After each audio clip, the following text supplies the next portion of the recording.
Thank you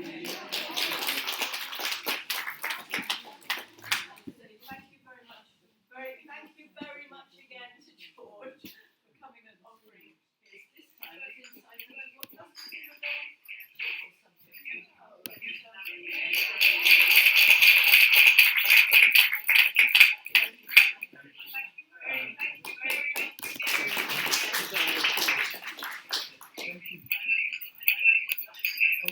Can you hear me?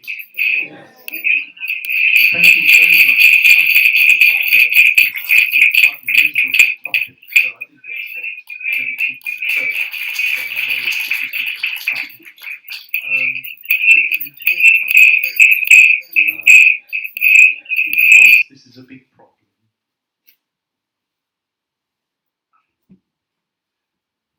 Now, suicide today is a major problem for psychiatry, particularly for us. There are 5,000 a year in the UK and 1 million worldwide every year, and it seems to be ubiquitous. It's recorded in all societies, all civilizations. Interestingly, it's not condemned in either the Old Testament or the New Testament, or indeed in the ancient Egyptian or Sumerian literature. And there was a short period when martyrdom was praised from about 200 BC to 500 CE. There were Jewish martyrs and Christian martyrs, and if you were a martyr, that was a wonderful thing, you went to heaven, and so on. We can still see that in Islam today. Now, what actually happened to change views on suicide were there were some strange Christian sects. One of them was called the Monatists and the other Donatists. And the Donatists were in North Africa, and they committed suicide for martyrdom, but in large numbers. And the Catholic Church decided that wasn't really very healthy for society. And so Pope Augustine changed thinking about it, and he designated suicide as a crime. He designated it as murder, right? And that was because only God could sever the links between the soul and the body. You couldn't do it, and that's why it was murder and a crime. And that has stuck, particularly amongst religious people. And probably there was a corresponding change in the way the Talmud thought about it. The Old Testament does not condemn suicide, nor does the later Jewish literature up until about the 4th century AD, and then it does.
Now,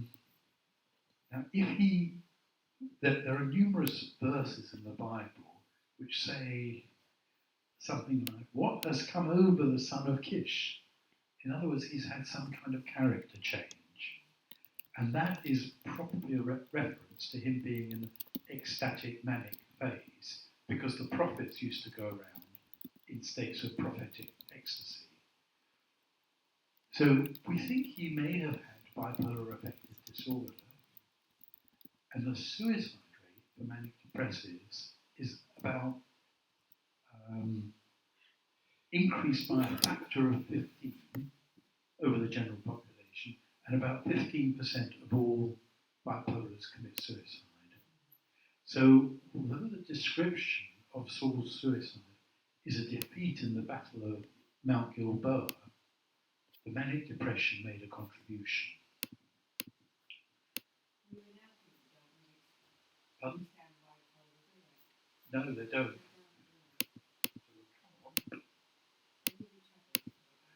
Now, Saul's suicide is important from a religious point of view as well, because there are 3 accounts in the Bible of his death, and each of them has a different meaning and a different purpose. So let's go through them.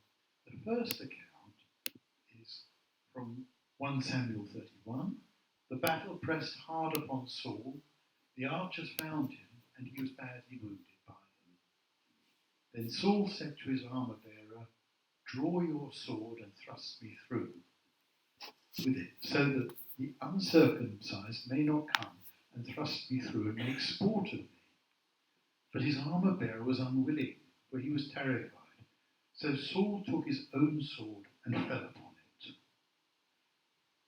Can you see that phrase, "he fell upon his sword"? That often occurs in political debate today, that some minister's done something stupid, so he fell upon his sword, and so on. That comes from here. When his armor-bearer saw that Saul was dead, he also fell upon his sword and died with him. Now, the reason Saul falls on his sword is because he's injured and he's frightened that the Philistines will make sport of him. In other words, torture him. Now, today, suicides are not as grand as that. Nobody's in a battle against the Philistines on Mount Gilboa and so on. But what he's describing here is a terrible fear of the future. You see that? Things will be worse after some event, so he'd better commit suicide. And that's common in today's suicides. A woman is left by her husband, deserted, so she thinks life will be terrible. Man goes bankrupt, loses all his money, so he commits suicide because he fears for the future. So this is a future anxiety about the future. So that's the first account. The second account is not well known, but it's completely different, and it occurs in the second book of Samuel. I happened to be on Mount Gilboa. This is David meets an Amalekite, and this is the Amalekite talking. He says to David, "I happened to be on Mount Gilboa, and there was Saul leaning on his spear, while the chariots and horsemen drew close to him. When he looked behind him, he saw me and called me to him. I answered, 'Here, sir.' And he said to me, 'Who are you?' I answered him, 'I am an Amalekite.' He said to me, 'Come, stand over me and kill me, for convulsions have seized me, yet my life carries on.' So I stood over him and killed him, for I knew he could not live after he had fallen." Are you familiar with this second account? No? Yes. Now this is slightly strange, this account. The reason it is a suicide, because Saul says, come stand over me and kill me. All right? And the reason given is that he's fatally wounded. He's got convulsions. That's what he says. But the Amalekite kills him. In fact, David goes on to kill the Amalekite because he killed the Lord's anointed.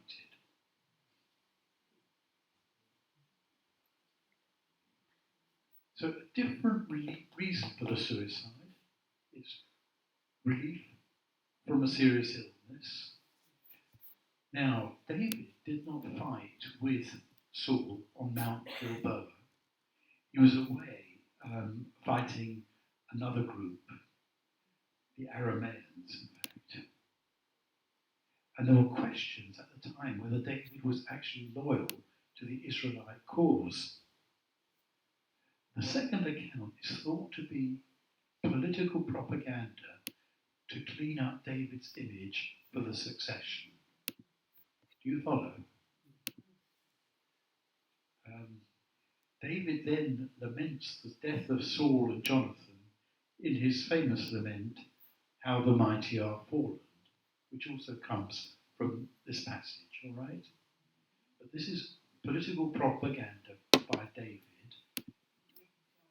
to make himself look good.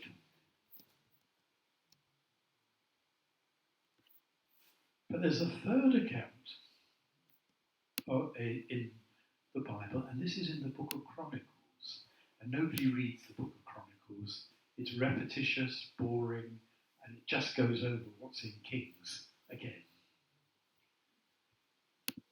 The first 10 verses of this account in 1 Chronicles are identical to the early account in 1 Samuel. And this is written 500 years later, all right? And the verses after the account are different though. In 1 Chronicles 10:13, so Saul died for his unfaithfulness.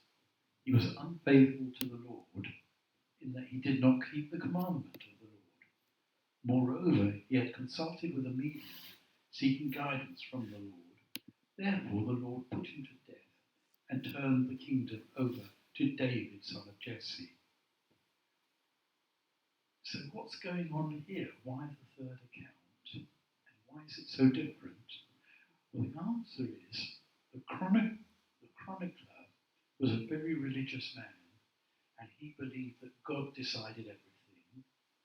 And at that time, the Deuteronomist had espoused the Deuteronomic theory of history, that God determined history. He determined who won a war, who lost, who reigned, whether a king should be deposed or not. So he converted the story of Saul's suicide into a story about God's power, that it was God who killed him. God decided it. So it was consistent with the Deuteronomic history. The chronicler wasn't interested in David, in propaganda for David, and nor was he interested in the original defeat on Mount Gilboa. What he was interested in was showing that God was all powerful, and he determined the course of history. I should say these aren't my original ideas. These are all in big books on the Old Testament, mainly written, I should say, by Christian scholars who actually have a very high standard of academic understanding of these texts. The Jewish stuff tends to go straight to the Talmud or Rashi and its older commentary.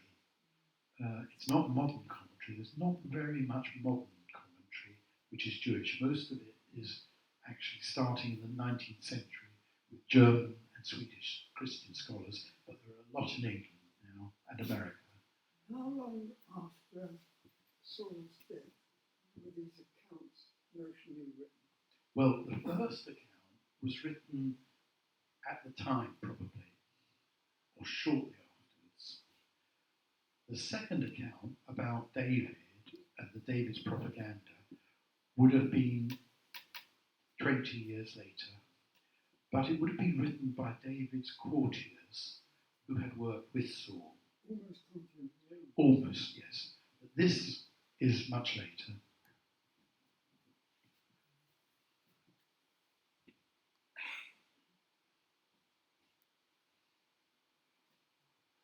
The chronicler transforms Saul's defeat by the Philistines and his death into an act of God's divine judgment. He uses them as an example of the doctrine of divine retribution. It was God who's killed Saul because of his unfaithfulness. God determines the fate of history, and this is Deuteronomistic theology. Now, this is all post-exilic.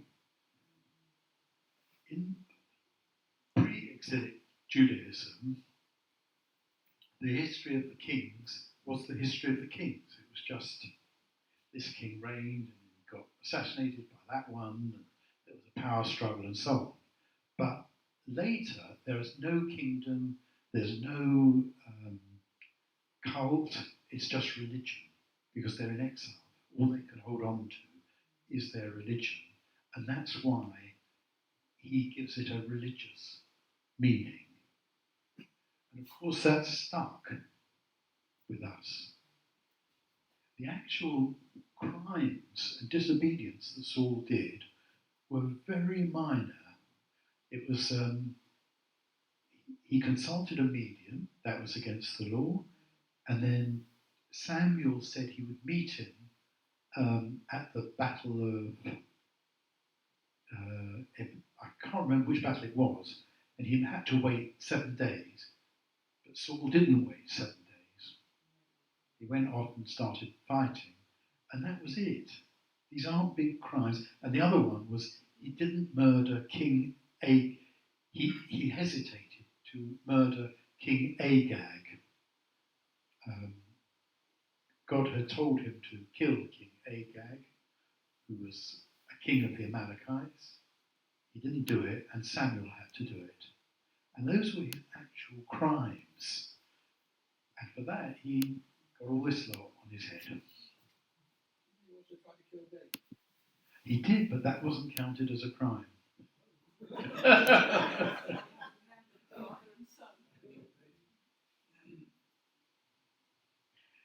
Now, there's one line in the passage which hasn't received much commentary, but it's very interesting and important. 1 Sam 31:5, I'm sure you all know this bit. When his armour-bearer saw that Saul was dead, he also fell upon his sword, and died with him. Sorry about that. Now, the significance of that is that that's a double suicide. And that's something we deal with. It's not that common, but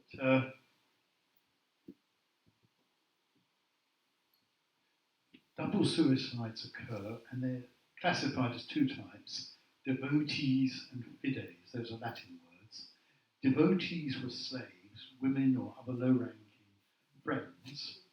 In Japanese culture, this is called a junshi. Among the Celts, their soldiers would pledge their life and soul to the leader to such a degree that they'd die with him. And we now know that there are formal suicide pacts. They're rare, they occur in about 0.6% of the suicide population. But they do occur, and they're terrifying when they occur.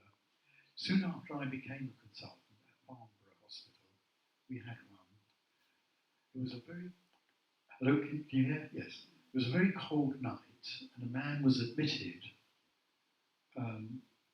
He had bipolar disorder, and he was placed in the seclusion ward for observation because he was too dangerous for the open ward.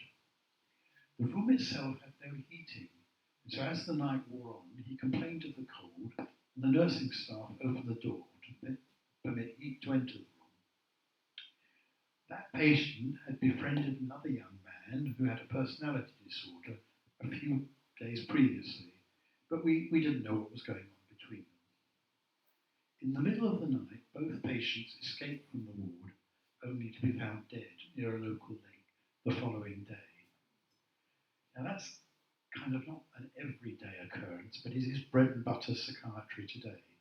You go in one morning and they tell you, oh, so-and-so's dead, he was bound up by Chislehurst Ponds. And that's your daily diet, which makes you feel pretty rough. But what happened afterwards?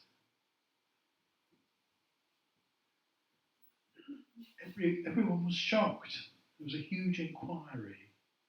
The nursing staff were blamed for opening the door to the seclusion room. And the whole episode cast a shadow on the unit for the next couple of years. So a double suicide really is frightening. And you certainly read about them in the papers. The most common scenario is actually a man who's got terminal cancer and his wife may have nothing wrong, and the two of them agree to kill themselves. It's pretty horrible. But that's Saul's armour bearer, and none of the commentaries make any reference to this as a double suicide. But it is interesting that it's recorded. The biblical writer felt it was important to record this, that this lowly armour bearer he also died in sympathy with Saul. Maybe in fear of their Pardon? Or maybe in fear of Philistines. Yes, we don't know. There's nothing further written about it. Now, what about Abimelech, the suicidal psychopath?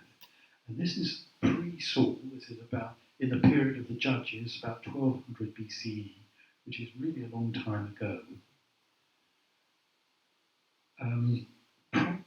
Abimelech doesn't feature strongly in our religious liturgy, and in fact, he's a pretty shameful character, and so we don't learn about him. And his story is told in Judges. They gave him 70 pieces of silver out of the temple of Baal Berith, with which Abimelech hired worthless and reckless followers who followed him. He went to his father's house at Ophrah and killed his brothers, the sons of Jerubbaal. Jerubbaal is Gideon, 70 men on one stone. So he's a pretty prolific killer. Then all the lords of Shechem and all Beth Milo came to get together, and they made Abimelech king. So this is real Saddam Hussein stuff. You knock off all your rivals in a vicious murder, and you take power.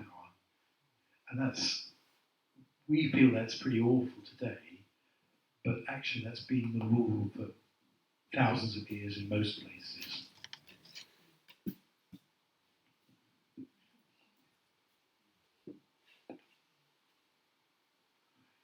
Abimelech was a cruel tyrant. In 944, Abimelech and the company that was with him rushed forward and stood at the entrance of the gate of the city, while two companies rushed on all who were in the fields, and they killed them. Abimelech fought against the city all that day. He took the city and killed the people that were in it. So when you win, you kill everybody. And then he razed the city to the ground and sowed it with salt. Now, sowing the surrounding area with salt leaves the surrounding area infertile for a long time. So it actually starves the local population and local survivors. So that's a pretty nasty thing to do. Yeah, he's wicked, this fellow. So was he a psychopath? Butler, who's a scholar, biblical scholar, writes, having destroyed most of the soldiers, Abimelech turns to the rebel city itself. Abimelech's frenzied attacks of unwarranted and extreme revenge show a portrait of a madman out of control. One senses that Abimelech is randomly slaughtering people for no apparent reason. And my view is that suggests he must have been an aggressive psychopath. And we don't learn about Abimelech in Sunday school. Or do we have sermons on him? But it is interesting that the Bible does describe really nasty characters. They don't hold back from the truth, really. So he was a psychopath. He got other people, presumably. Pardon? He got other people to do some of the Yes, but He had these worthless people. Stalin was as well, did the same. That's true. Anybody who had Jesus. Yeah. The Battle of Thebes, a violent, depressed death by suicide of a violent king. He keeps fighting everybody. Abimelech came to the tower, fought against it, and came near to the entrance of the tower to burn it with fire. But a certain woman threw an upper millstone on Abimelech's head and crushed his skull. Immediately he called the young man who carried his arm and said to him, "Draw your sword and kill me, so people will not say about me, a woman killed him." It's all a bit sexist. There's no equal pay in those days. So the young man thrust his sword through and he died. And when the Israelites saw that Abimelech was dead, they all went home. So that's what you do when your king is killed. You just go home. Yeah. So this is the death of a psychopath. So he was a violent, aggressive man. He was capable of charm as he cons the elders to give him money to kill his brothers. He murders his brothers to gain the throne. He may have burnt his own mother to death as she fled to the tower in the town which he set light, and he lays salt around the conquered city. He probably was a psychopath, but psychopaths have a raised suicide rate of about 7-fold. They live violent lives and have violent deaths. I mean, no, it's no different now. It's a problem now amongst young people with personality disorders who go around murdering other young people, and those people get murdered and so on. But they're all psychopaths. Okay? And it's something we see in A&E. Psychopaths take overdoses. Most times they don't die, but sometimes they do. That is quite common. Can you define what a psychopath is? Yes, you can. I mean, it's basically a very nasty person who has no empathy. They're callous. And so on. There's a little list of things. They lie. It's never their fault, and so on. There are textbooks. There are good definitions. You just tick off various things. Okay. No, he doesn't. What is it that leads them to kill themselves in this way? Oh no! They just suddenly they die violently and impulsively. It's not remorse. Okay. They're in some terrible situation. I think the only way out is to kill themselves. So it's kind of very quick. Very quick. It's not planned.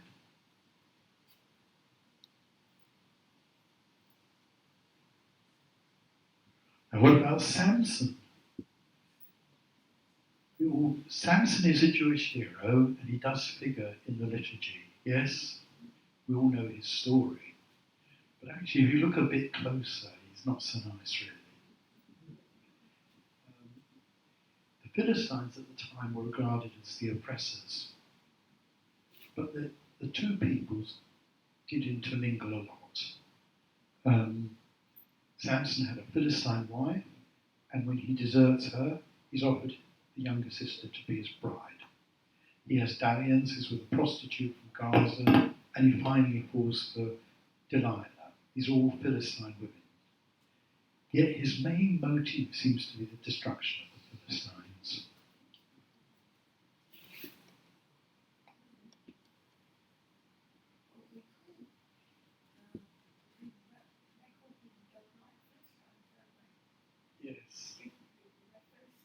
Yes. Anyway, let's read what happened.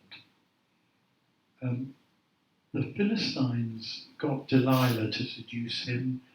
You know that story, yes? And when they captured him, they blinded him. Probably can't remember that, doesn't matter, but that's what they did. And so he was very angry at that. And they imprisoned him. And then they said, in Judges, when their hearts were merry, by which means they were drunk, they said, call Samson and let him entertain us. So they, the Philistines, called Samson out of prison, and he entertained them.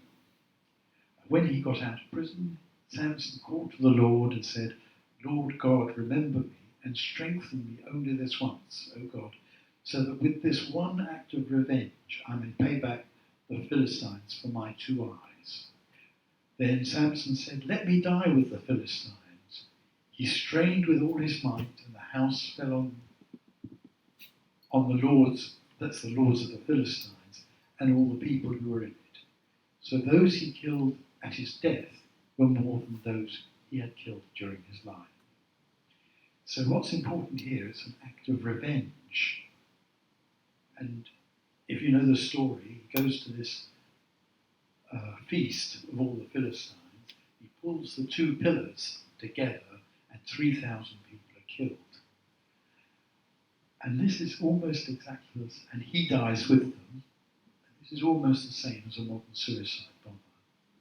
It's revenge, kill as many people as you can, particularly if they're enjoying themselves at a wedding or a party. And this is exactly what a modern suicide bomber does.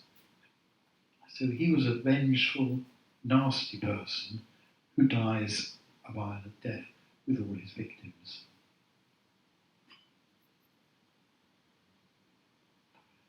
This is another one you probably don't know. It's Zimri. Anybody heard of Zimri? No, in the book of Kings, there are loads of kings who are described. And all it says about them, so-and-so came to the throne. He assassinated the one before, and he reigned for 5 years, and then he too was assassinated because he did evil in the eyes of the Lord. And there are loads of these kings. But one of them, called Zimri, sets fire to himself.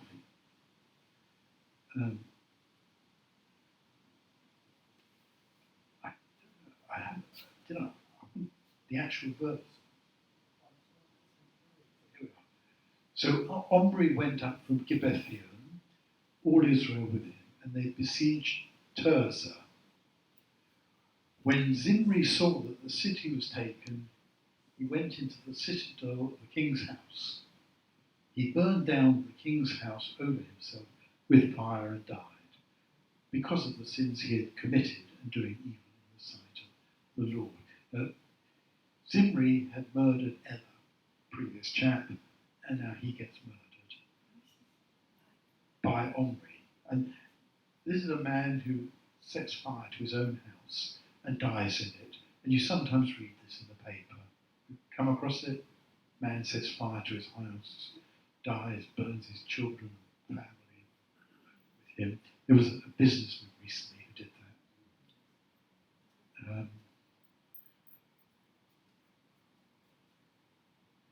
You come across cases like this yourself?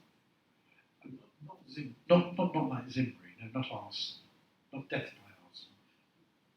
It's rare, but it occurs. Doesn't sound like much fun, Roger. No. Well, if you're not actually involved with the cases, it's interesting academically. You know. Yeah, academically. No, we don't see a nice side of human nature. If you do a survey in a Burns unit, 2% will have suicidal thoughts. In India, there's a practice called sati, where widows are burnt. when I gave this talk to a hospital group, there were some Indian doctors there, and they said, no, sati is not suicide, sati is murder. That they actually burn wives. Yeah. And the Bible puts in a moral ending because he committed sins. That's probably added later by the Deuteronomist. George, you say that 2% in the burns unit have suicidal thoughts. Yeah. Is this after they've been burned or before? It's well, you ask people, what were you thinking when you did this? So in fact they were... Yeah, so they admit to it that they were. meant Not that common, self-immolation in the UK. I've seen it in schizophrenia on the ward. People who are completely mad sometimes do it. But you read it in the papers. It is a form of self. But the people these people want to die. You can get self-harm with burning as well. We'll come to self-harm. Unfortunately, we have to skip through things very quickly, but never mind. So suicide and violence. Suicides of Saul, Abimelech, Zimri and Samson. All by violent means. They were all men of great violence. Saul massacres 100 priests at Nob. Abimelech murders 70 of his brothers. Zimri thrust the sword through King Ella. And Samson takes pride in killing many thousands of Philistines.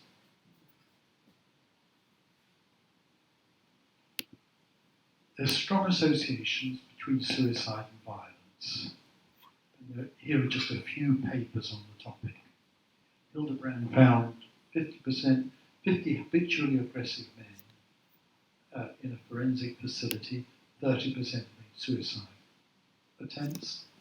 A survey of a school population in Carolina showed that those who had suicidal behaviours also had assaultive behaviours. Amongst hospitalised adolescents, 60% violent, 43% were suicidal, and 27% were both violent and suicidal.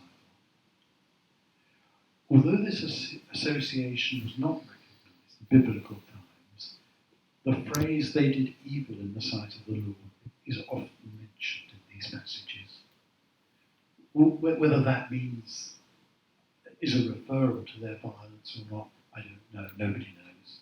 But actually they didn't really put it together that the suicide and violence were linked in these cases.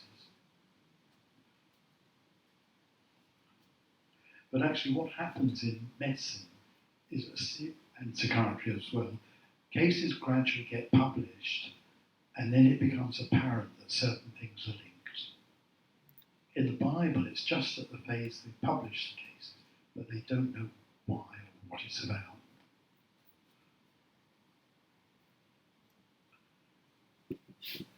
Now we come to another group of suicides. These are the suicides of conspiracy and betrayal, suicides of shame. Have you heard of Ahithophel? Anybody? Again, he's another unsavoury character, and amazingly, we don't teach him in Sunday school. That's really helpful to me because none of my stuff offends religious people because they don't look at these passages which describe the more sordid side of things. He was a counsellor to David, but when Absalom had his revolt, he abruptly switches side and joins Absalom. So Absalom and all the men of Israel said, the counsel of Hushai, the Archite, is better than the counsel of Ahithophel. Well, what happened was Ahithophel defected to Absalom, and then David hires Hushai to infiltrate the camp of Absalom and to say that Ahithophel's advice is rubbish, okay? For the Lord has ordained to defeat the good counsel of Ahithophel, so that the Lord might bring ruin on Absalom. And he uses Hushai to do this. It's a bit of a James Bond story, this revolt. When David finally defeats Absalom, he knew his end would come quickly because of his treachery. When Ahithophel saw that his counsel was not followed, he saddled his donkey and went off home to his own city. He set his house in order and hanged himself. He died and was buried in the tomb of his father. Now that's fairly straightforward. He realised that he was probably going to be killed, so he saddles a horse and rides away. There's something in that which really struck me as very authentic. This is an authentic clinical account of a suicide. And what is that? He set his house in order, because a lot of people who commit suicide will write a note, they'll go and settle their financial affairs, they'll say goodbye to relatives, they'll do all sorts of things, and then they'll do it. So this is suicide planning and execution of the act. All right? So that single phrase is central to the authenticity. The delay between the act and its execution, this is clinically an authentic act. There's a short delay between the decision to commit suicide and the execution of the act, as writing a suicide note and so on. Again, there's a religious element to the story. Hushai turned the situation around in David's favour. Is an agent of the Lord. He's David's employee, but the text says he's an agent of the Lord. In other words, it's the Lord who decides everything. All right?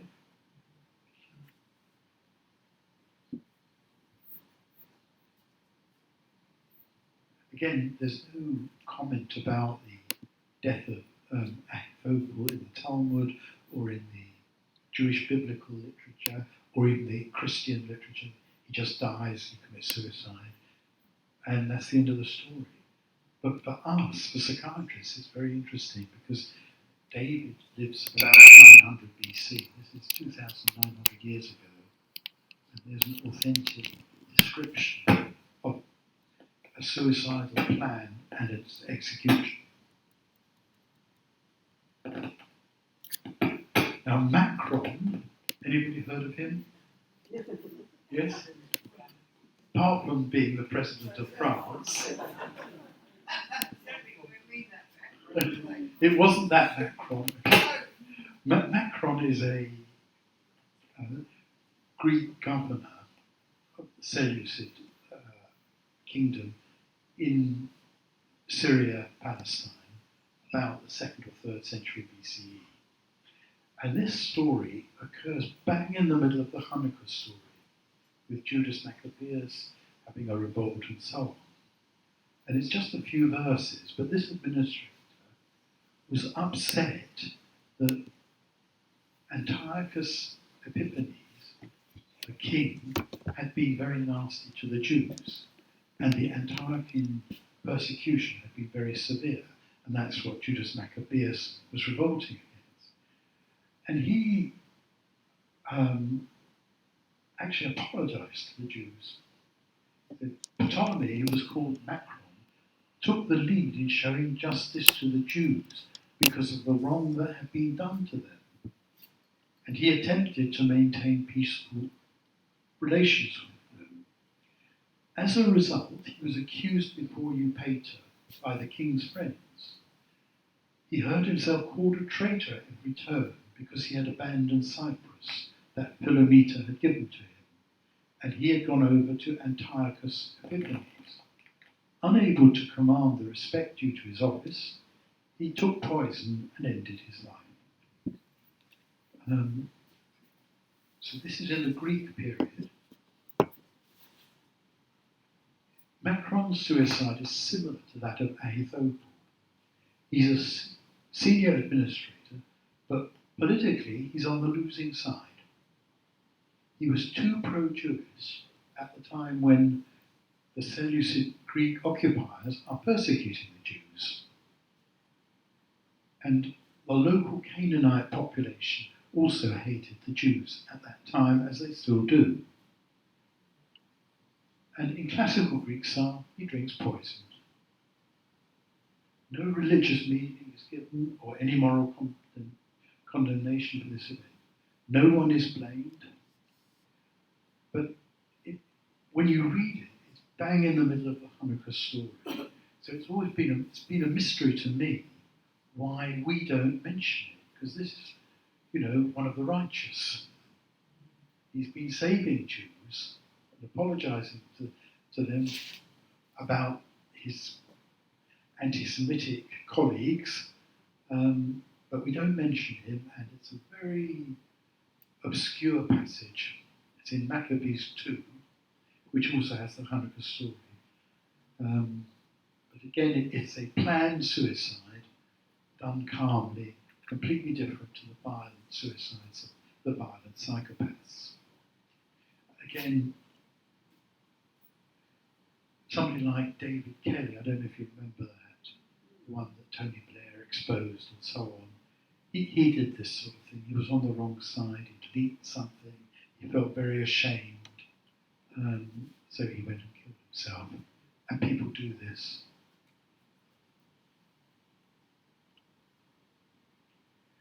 I'm taking one Christian suicide in as well, because it's a very important one for us historically as well, and that's Judas Iscariot.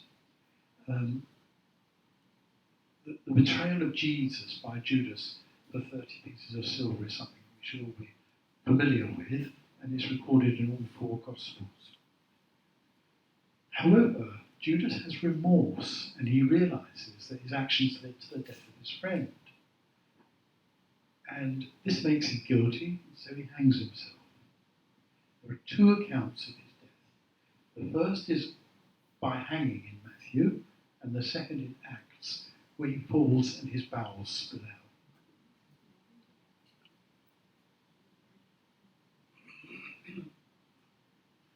So this is the account in Matthew. The one I shall kiss is the man. Arrest him. That's the kiss of Judas. You all heard of that? It was an agreed sign.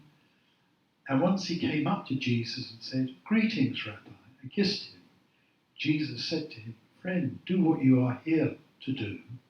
Then they came and laid hands on Jesus and arrested him. So that's very straightforward.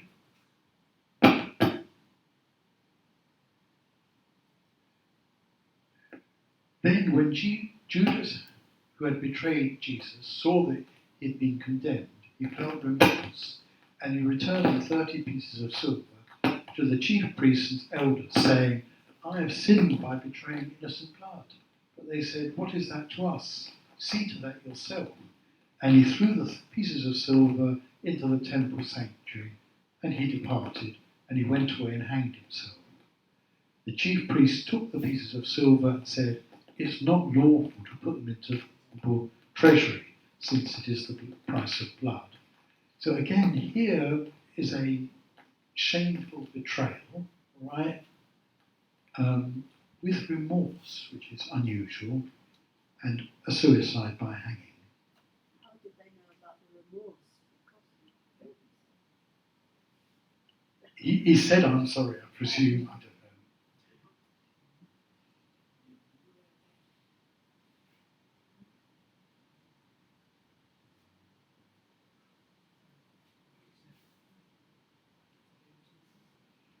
There's another account of his suicide by disemboweling. This is in Acts, which is thought to have been written by Luke. The Holy Spirit, through David, foretold concerning Judas, who became a guide for those who arrested Jesus, for he was numbered among us and was allocated his share in the ministry. Now this man acquired a field. When the reward of his wickedness furious and falling headlong, he burst open in the middle and all his bowels gushed out. So that's not very nice.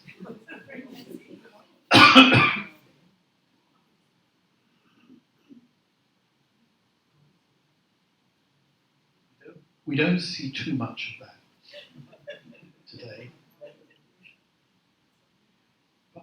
But disemboweling is classically the death of sinners. It also occurs in harikiri. They shove a knife into their stomach and they rip it open, their bowels fall out.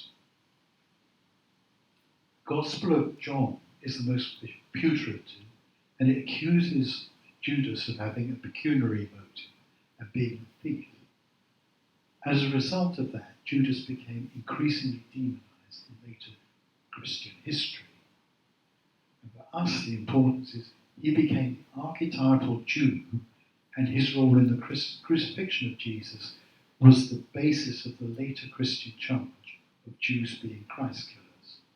And this was the theological basis of later anti-Semitism, which we suffered from for the next 2,000 years. So in our history, this suicide is quite important, or this case is quite important, because there was no other basis for anti-Semitism apart from it being a different. We're a different sect from Christians, but because Judas did this, we're cast as Jesus Christ killers. Now, the importance of these last three suicides, Ahithophel, Macron, and Judas Iscariot, is they all involve betrayal and shame. Shame is very important in these stories, right? Abimelech is also ashamed that he might be killed by a woman. Now, today, some psychotherapists and psychoanalysts say that shame is more important than depression or anxiety in suicide. It usually denotes a feeling of being unable to live up to the expectations of others or a feeling of failure. The brilliant Oxford student who gets to Oxford and he feels he's not quite good enough and he's going to fail his exams or not get a first, and then he kills himself. He feels ashamed that he's going to let down his family or whoever. And a lot of suicides are due to shame, right? So the Bible describes two big categories. Suicides of violence by psychopathic and mentally ill people, and the suicides of shame by people who feel they're failing. Again, nobody in the Bible joins them up in this way. It just describes case histories.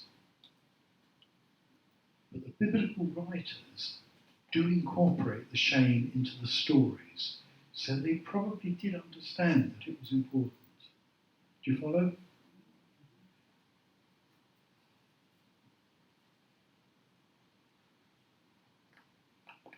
Now, this is the last one I'll do. I'm not sure how we're doing for time. Yeah, we better skip this, okay? You want to do it? Okay. Okay. Have you heard the 7 sons who were burned by King Antioch and Hannah, their mother? Yes? The Seleucid king burns the 7 sons because he forces them to eat swine flesh. They refuse to do it, and so he throws them into the fire. And then at the end of it, the mother also kills herself. The importance of this verse is it gives the logic of martyrdom, why people are martyrs. And this is exactly the same for suicide bombers today. And this is her speech. Remember, it's through God that we've had a share in the world and have enjoyed life. And religion is very important. For the sake of our father Abraham, was zealous to sacrifice Isaac, the ancestor of our nation. there's a specific mention of characters important to that particular religion. In our case, it's Judaism, and it's Isaac and Abraham are mentioned. When Isaac saw his father's hand wielding the knife and descending on him, he did not cower. It is unreasonable for people who have religious knowledge not to withstand pain. Religion will protect you against pain, okay? Some of the guards said that when she was about to be seized and put to death, she threw herself into the flames so that no one might touch her body. At that time, sexual purity was very important.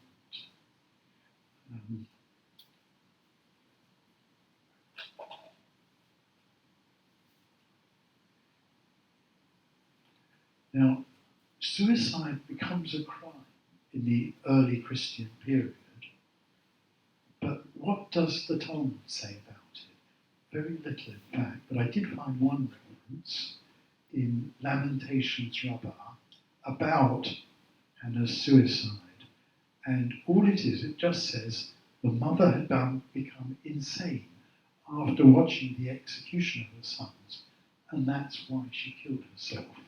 That's about the 4th century CE. That's important because we now explain a lot of suicide as psychiatric illness or as insanity. So this is a very early reference to suicide being due to insanity. Right? Doesn't say which rabbi said that, but it is quite an important observation. Suicidal thoughts. These are described very well in the book of Tobit. There are some other places. The book of Tobit is in the Apocrypha, and unfortunately it's not a part of our liturgy. It's not a part of the Protestant liturgy or the Jewish liturgy, but it is a part of the Catholic and Greek Orthodox and Russian Orthodox liturgy. It's a lovely little book, it's a Jewish novella about life in Persia. And there are 2 characters, Tobit, who is blind, and Sarah, who is going to marry her son, who lives in Persia. And both of them are depressed. Then, with much grief and anguish of heart, I wept with groaning and began to pray. This is Tobit talking, so he's anxious. So now deal with me as you will. Command my spirit to be taken from me. That's a suicidal thought. So that I may be released from the force of the earth and become dust. For it is better for me to die than to live. This is another suicidal thought. Because I have to listen to undeserved insults. And great is the sorrow within me. That's depression. Command, O Lord, that I be released from this distress. Release me to go to the eternal home. Again, suicidal thoughts. For it is better for me to die than to see so much distress in my life. That's suicidal thoughts. So note that it's fairly repetitive, and suicidal thoughts are repetitive. Sarah has depression. For she had been married to 7 husbands, and the wicked demon Asmodeus had killed each of them before they had been with her, as is customary for wives. So this is on the wedding night they're killed before they do anything. Which is a bit of a shame, really. The maid said to her, "You are the one who kills your husbands. See, you have already been married to 7 husbands, and you have not borne the name of a single one of them. May we never see a son or daughter of yours." On that day she was grieved in spirit and wept, so she's depressed, and she went up to her father's upper room. She intended to hang herself. So that's more than a suicidal thought, that's called suicide planning. And when we see somebody who's got suicidal thoughts, we always ask, are you thinking of doing anything? And that's very important that this writer knows about this phase.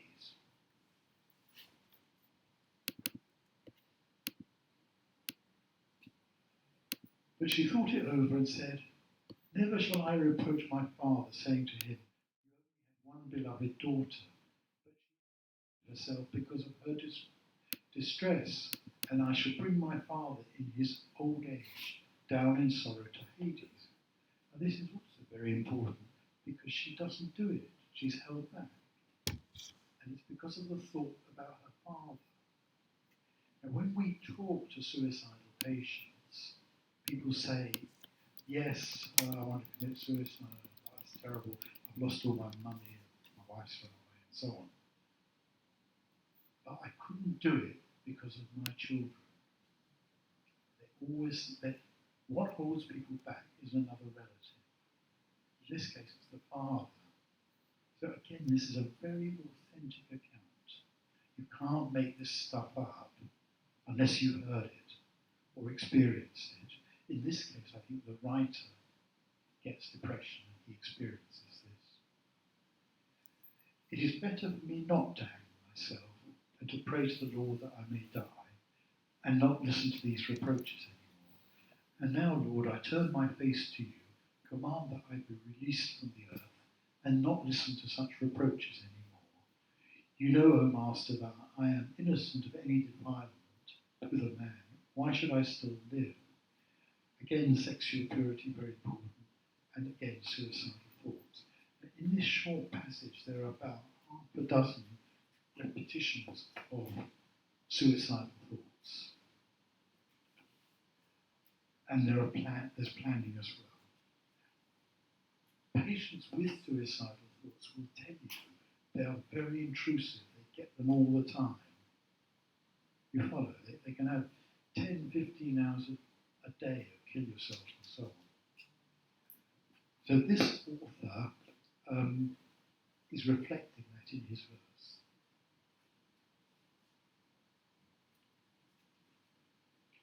And what about suicidal thoughts today? They're common. 2% of the population every year. Fewer than 1 in 200 of those suffering from suicidal thoughts go on to complete suicide. But this is still 45 times more than the 11 per 100,000 base rate for suicide. So the risk with suicidal thoughts for completed suicide is greatly increased. But unfortunately, it's still not enough for you to use that to predict a suicide. So that makes suicidology a very difficult subject. People can tell you they're going to kill themselves, but unless you lock up 1,500 people, you won't save anybody, okay?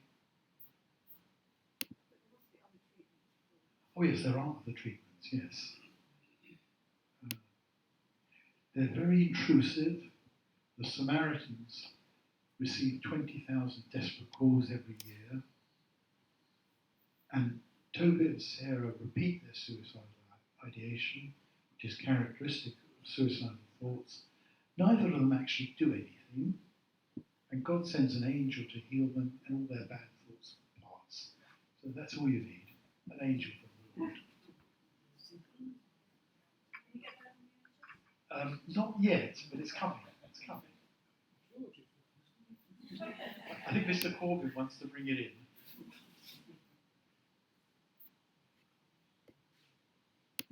We'll end on self-mutilation.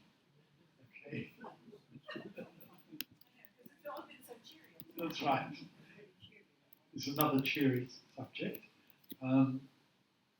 There are 2 verses which give laws against self-mutilation. And what is surprising is there are laws against self-mutilation, but no laws against suicide. So Leviticus, you shall not round off the hairs of your temples or mar the edge of your beard. You shall not make any ashes in your flesh for the dead or tattoo marks. I am the Lord. Now that's part of the holiness code, which is a very central piece of Leviticus for us. And the second one, you are the children of the Lord. You must not lacerate yourself or shave your forelocks for the dead. For you are a people holy to the Lord. It is the Lord who has chosen you out of all the people on the earth to be a holy people, his treasured possession. In other words, you are different from your neighbours. That's the reason given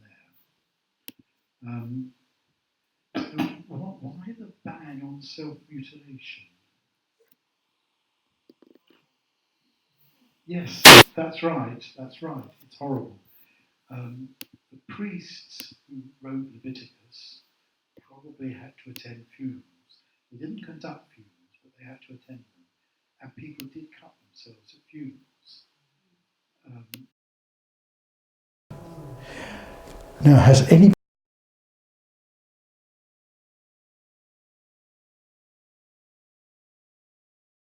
and I have, it's really horrible.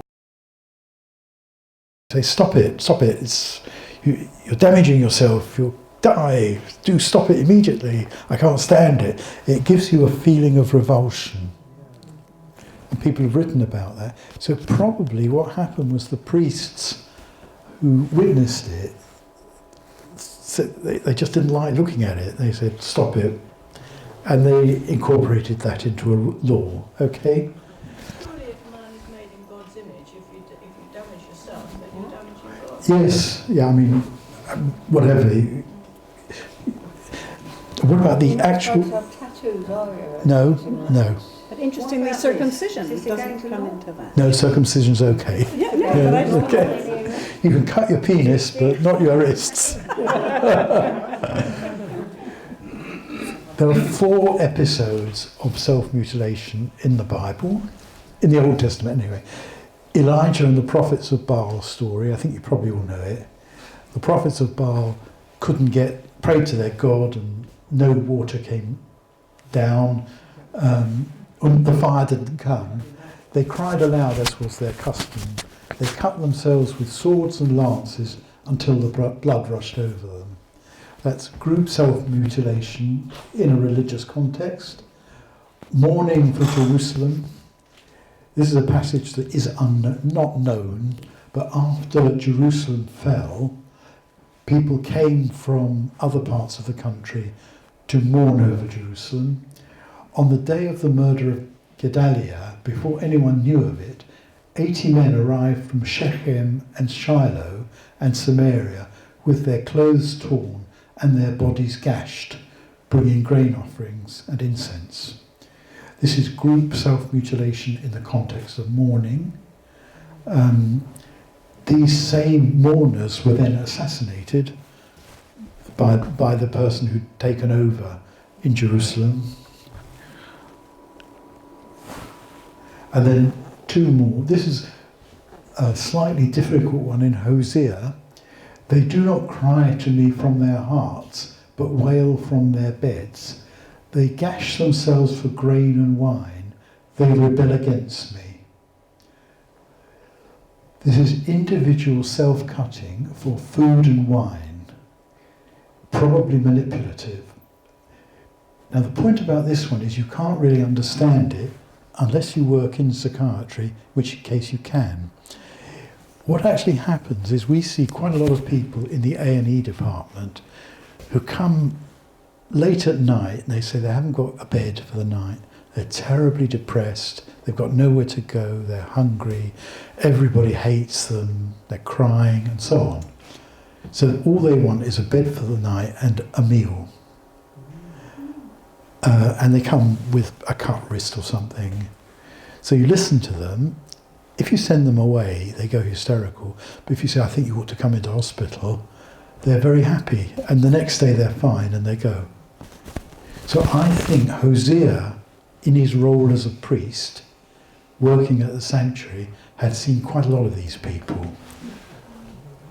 They don't cry from their hearts. They're insincere in their crying. They wail from their beds. They cut themselves for the food and the drink. And they rebel against me. In other words, they're rebellious, nasty types. So I think this is the same as what we see today. Then finally, Ezekiel 23:33, you shall be filled with, I think it's filled with drunkenness and sorrow, a cup of horror and desolation. is the cup of your sister Samaria. Now this is in the passage of Ohiblah and Ohilabah. Okay, do you know these are the two wars in the book of Ezekiel. It's a complicated passage where he becomes very sexually abusive to these two women who symbolize Jerusalem and Samaria, and it's because they've sinned. You should, a cup of horror and desolation is the cup of your sister Samaria. You shall drink it and drain it out, and gnaw its sherds, and tear out your breasts. So there's another nasty one. And breast self-mutilation is something you sometimes see. I've certainly had a few people who've done that, and it's pretty horrible. Is that transgender? No.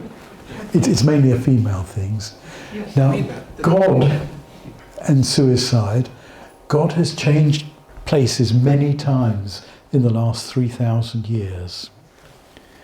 In the early part of the Old Testament and ancient Egyptian literature, God is neutral. No laws against suicide, it's not immoral, it just occurs. Later on, about 500 BC, time of Chronicles, it's God who causes the death as a punishment. So God is responsible for the suicide.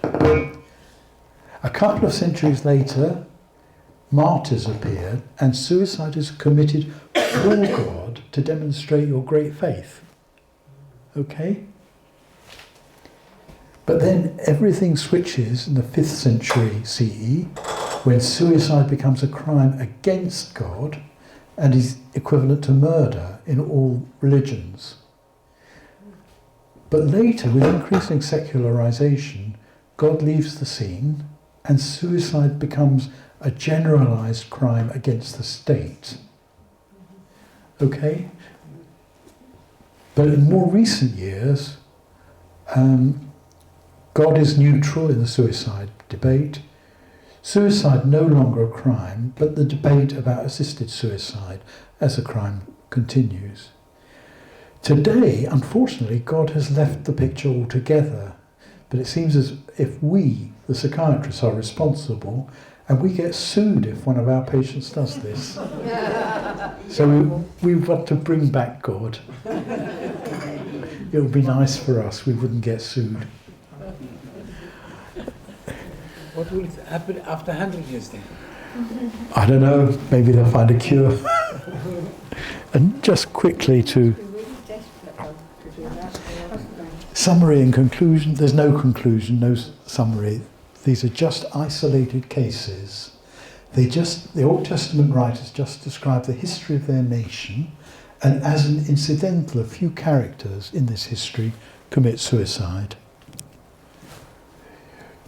They didn't think anything of it. It wasn't a crime, but they thought it was interesting as a part of their description of the human condition, and their description seemed to be clinically quite authentic. Like today, they always found a good enough reason for it and explanation in terms of human relationships, and this remains central to accounts of suicide today. In other words, there must be some explanation, some reason, some unhappy marriage, bankruptcy or something which has caused it. Although in reality we know that, or we don't know why people do it. Thank you very much.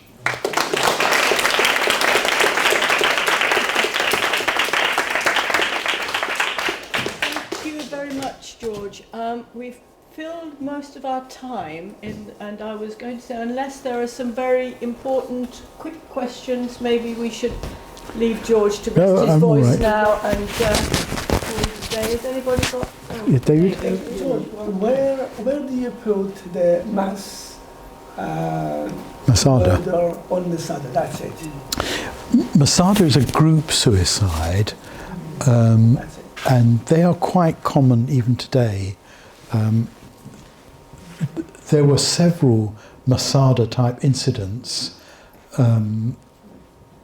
during the Roman period. Jopata is another town where they did it, and it was a way of escaping from persecution. The people at Masada who organised it were the Sicarii, who are a group of Jewish assassins, and they were the ones who held out, and they were the ones who went around slitting everybody's throat. So they were a murderous bunch. I don't think the general population would do that. The other thing about Masada is we don't know if it truly happened. The account of Masada comes from Josephus. He wrote it, and he wrote 1,000 souls were killed and so on. But when Yigal Yadin went there, he found 26 skeletons. So he should have found thousands, but he didn't. And Josephus is known to have made up quite a lot of stuff. But there were other mass suicides. There was 20,000 Christians in Cappadocia in Turkey who died by burning, and there have been several of them. And today in Uganda there was a bout of them in around 2000, and the Jonestown one, do you know that one, where this charismatic leader took all his followers, 600 of them, to the middle of the jungle in Guinea to kill themselves, and they drank poison there. So it does exist, and it usually is in association with some kind of charismatic leader who's nuts. Anybody else? No? Thank you very much. Oh, it's been a pleasure. Thank you.